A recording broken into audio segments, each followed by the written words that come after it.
उस उमर इब्न खत्ताब की बात कर रहा हूं। जब बैतुल मुक़द्दस फतह हो गया तो वहां से हजरत अबू उबैदा बिन जर्राह ने खत लिख करके भेजा कि लोगों की ख्वाहिश है उमर इब्न खत्ताब आप तशरीफ लाएं, बैतुल मुक़द्दस की चाबी आपके हाथ में दी जाए, आप तशरीफ लाएं। तो उमर इब्न खत्ताब रज़ी अल्लाह ताला अन्हु मदीने से चल पड़े अपना एक गुलाम लेकर के। लेकिन गुलाम और खुद होने के बाद एक ही घोड़ा था। तय ये कर लिया गुलाम के साथ कि 1 मील मैं बैठूंगा तू चलेगा, दूसरे मील तू बैठेगा मैं चलूंगा।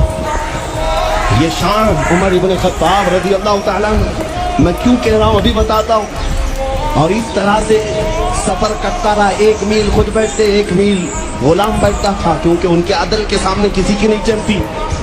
फिर जब इत्तेफाक ऐसा है बैतुल मुक़द्दस करीब आया, लोग सब देखने के लिए बाहर आए, लेकिन घोड़े पर बैठने की बारी गुलाम की थी और आपकी चलने की बारी बारी है। गुलाम बैठा हुआ आ रहा है और खलीफा वक्त रस्सी पकड़ा हुआ आ रहा है। लोग दौड़े दौड़े आए, फिलिस्तीन के अमीरुल मोमिनीन कहकर नारा लगा रहे थे। तो जो मौजूद सहाबा थे उन्होंने बताया ये घोड़े पर बैठा हुआ अमीरुल मोमिनीन नहीं है, ये घोड़े की रस्सी पकड़कर जो आ रहा है वो अमीरुल मोमिनीन।